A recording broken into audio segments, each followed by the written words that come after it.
YTN 라디오 이동희 뉴스 정면승부 2부 시작하겠습니다. 오늘로 대선이 68일 앞으로 다가왔습니다. 최근 여론조사 흐름을 보면 골든 크로스가 이뤄지긴 했는데 이재명 후보는 아직은 아니다라며 조심스러운 분위기입니다. 더불어민주당 선대위 을지로위원장 맡고 있는 진성준 의원 전화 연결합니다. 진 의원님 안녕하십니까? 네, 안녕하세요. 진성준입니다. 예, 본격적 정치 이야기하기 전에 네. 거리두기가 2주 더 연장이 됐습니다. 네. 뭐 다른 모든 분들도 힘들겠습니다만 특히 이제 자영업자들의 고통이 너무 심한데 네. 100만 원 방역 지원금 이걸로는 사실은 뭐 택도 없다 이런 얘기가 많이 있지 않습니까? 물론이죠. 예. 예. 그래서 오늘 아침에 500만 원 선지급 얘기가 있던데 요즘 설명 좀 부탁드리겠습니다. 예. 내년도 1분기에 지급하려고 준비해 놓은 손실보상금 예산이 있어요. 원래 손실보상금은 그렇게 지급할 시기에 손실이 얼마나 발생했느냐를 산정해서 그에 따라서 손실보상금을 지급하도록 돼 있는데 예. 그렇게 하지 말고 예. 먼저 지급하자. 지금 손실을 보고 있으니까. 그리고 나중에 정산하겠다는 것인데 먼저 지급하겠다고 하는 것이 1인당 500만 원이다라고 하는 것입니다. 너무 급하기 때문에 일단은 먼저 지급한 뒤에 정산은 그 이후에 하자 이런 말씀인 것 같고요. 그렇습니다. 예. 근데 이걸로도 모자라다 뭐 이런 얘기도 많고 그래서 이재명 후보가 추경 이야기를 하고 있는 것 같아요. 그렇습니다. 원래 추경 이야기는 윤석열 후보가 50조 원 추경하자 이렇게 얘기했고 또 김종인 국민의힘 총괄위원장이 100조가 필요하다 이런 얘기했는데 예.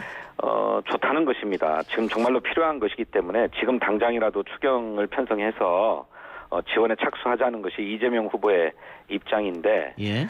그걸 당선돼서는 하겠다라고 또 발을 뺐어요. 그래서 정말 답답합니다.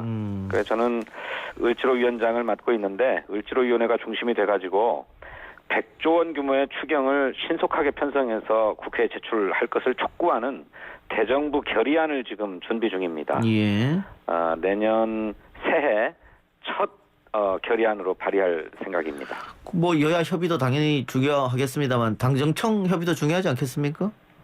그렇습니다. 그런데 정부로서는 이제 막 예산이 통과돼가지고 내년 예산이 이제 막 집행되는 판인데 예. 거기에 또 추경을 편성하겠다라고 하는 것으로서는 하자고 한다면 정부로서는 그게 좀 자가당착적이거든요. 예.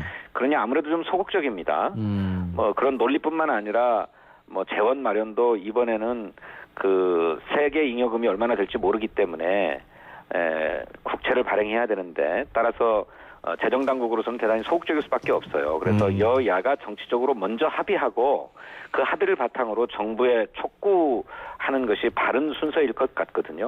예. 그래서 국회에서 먼저 추경 촉구 결의안을 낼 예정입니다. 예. 알겠습니다. 자, 본격적 정치 현안 여쭤보죠.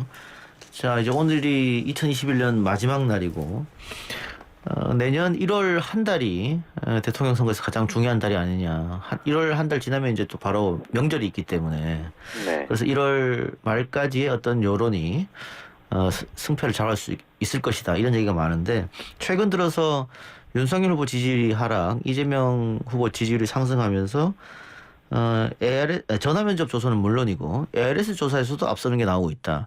이 정도면 골든크로스 얘기할 수 있지 않겠느냐. 다만 당내에서는 아직 겸손해야 된다 이런 얘기도 있던데 어떻게 보십니까?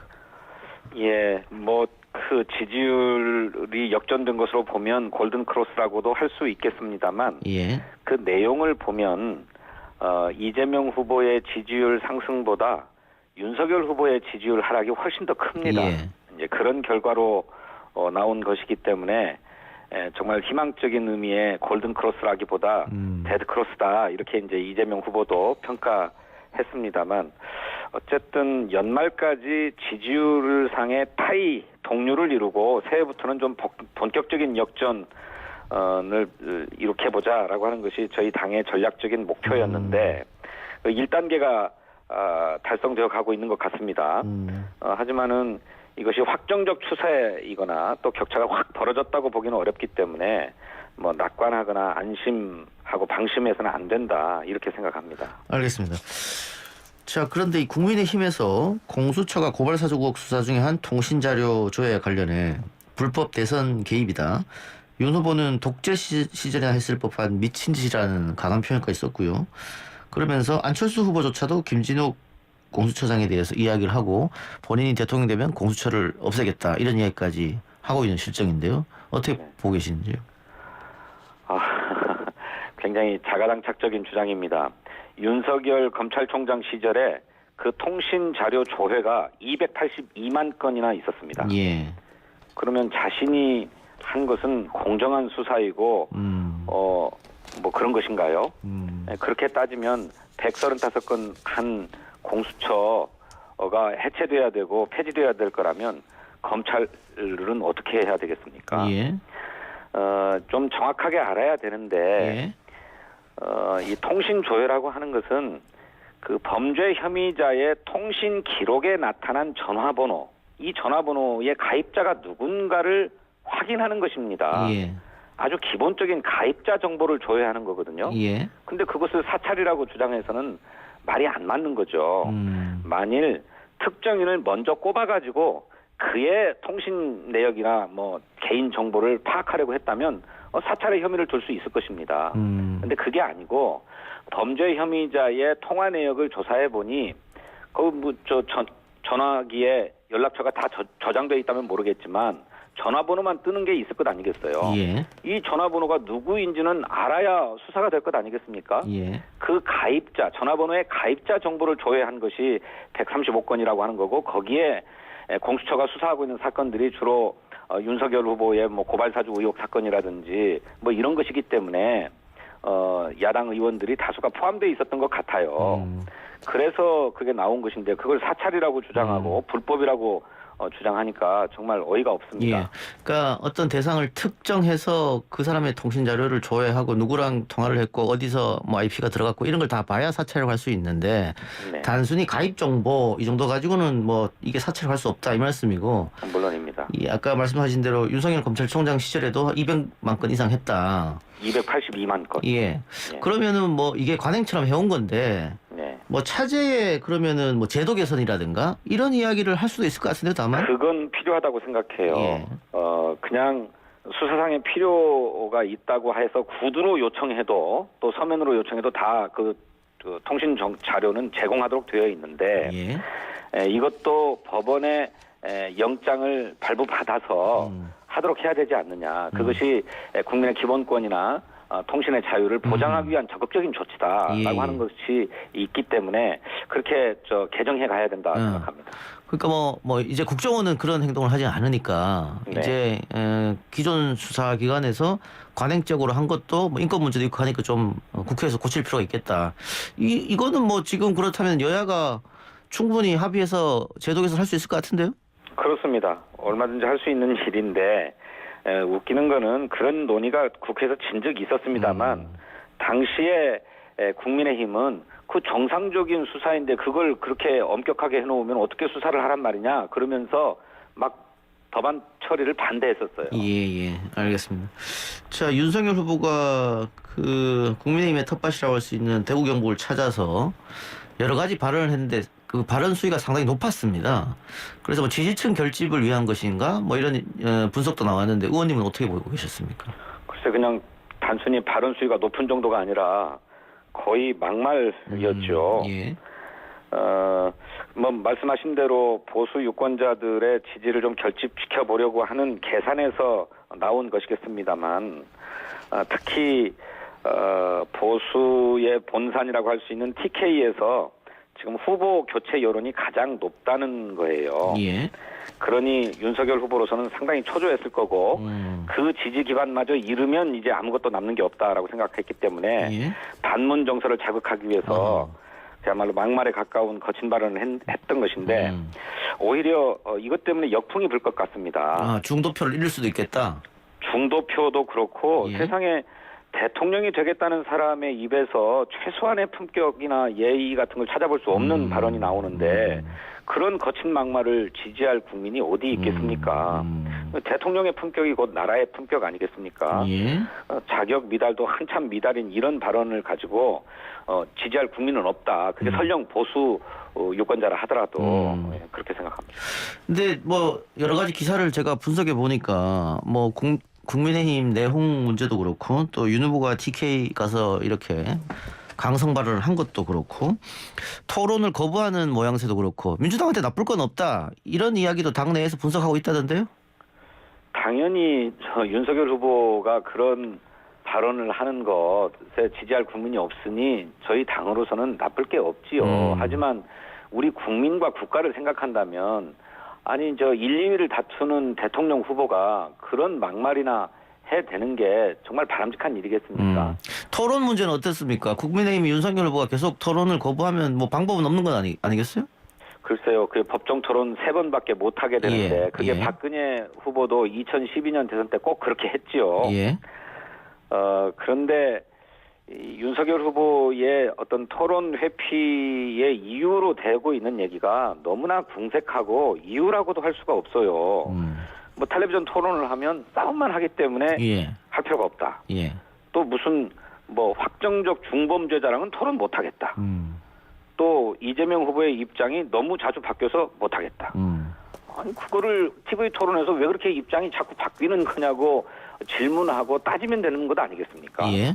또 그렇게 확정적 중범죄자라고 한다면 어떤 범죄 혐의가 있다는 것인지 그에 대해서 소명하라고 텔레비전 토론에서 추궁하고 국민들께서 그 판단하게 하면 되는 것 아니겠습니까?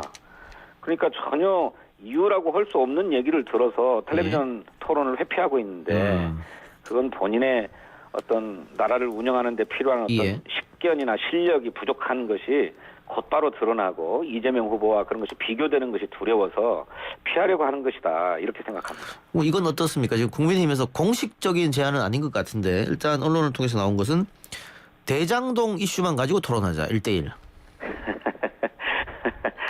대통령이 대장동 개발 사업 하나만 하는 것은 아니니 뭐 그것을 어떻게 주제를 한정하겠습니까마는 설령 그렇다 하더라도 그 외에 여러 주제별로 토론을 계속한다면 못 받을 게 없습니다. 얼마든지 하자는 것입니다. 그 대장동만 가지고 하더라도 2탄, 3탄으로 다른 걸 한다고 전제하면 할 수도 있다 이 말씀이네요.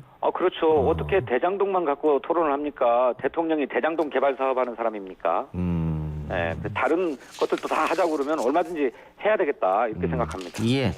자, 송 대표가 안철수 후보에게 계속 러브콜을 보내는 것 같은데 오늘은 뭐 인터뷰를 통해서 연대 연정 이야기까지 꺼냈어요. 그런데 뭐 의원님도 잘 아시겠습니다만 연정에 대해서는 민주당 지지층에 트라우마가 좀 있는데 이거 어떻게 당내에 어떤 다양한 의견을 통해서 취합해서 대표가 이야기하신 걸까요? 당내에서 뭐 정식으로 논의된 바는 없습니다. 선대위 지도부에서는 논의가 있었는지 전혀 모르겠습니다만 이재명 후보의 말씀을 들어보면 그런 정도의 구상까지는 아닌 것 같습니다. 내각을 구성하는 데 있어서 뭐 계파와 어떤 진영을 따지지 않고 좋은 인재를 적재적소에 쓰겠다.